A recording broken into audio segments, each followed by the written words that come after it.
হানাফি মাযহাবের অনুসারী। সো এক্ষেত্রে এবং এটার তাকবীরের সংখ্যাও কম এবং সবগুলো পদ্ধতি যেহেতু সহিহ হাদিস দ্বারা সাব্যস্ত, তাহলে আমরা 6 তাকবীরের এটাকে সাজেস্ট করতে পারি।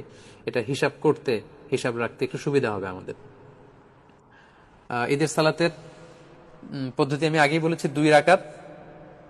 আপনি যদি 6 তাকবীরের সাথে আদায় করেন, আমরা যারা করি 6 তাকবীরের সাথে, সেটার পদ্ধতিটা হবে এমন: তাকবীরে তাহরিমা আল্লাহু আকবার বলে আপনি সানা পড়বেন।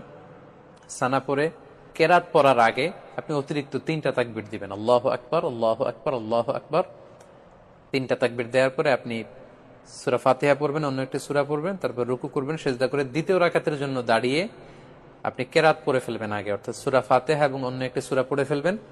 রুকুতে যাওয়ার আগে আপনি অতিরিক্ত 3টি তাকবীর দিবেন, আল্লাহু আকবার, আল্লাহু আকবার, আল্লাহু আকবার, এবং চতুর্থ তাকবীর দিয়ে আপনি রুকুতে যাবেন। এভাবে 6টি অতিরিক্ত তাকবীর দেওয়ার মধ্য দিয়ে কিন্তু আমরা সালাত আদায় করতে পারবো।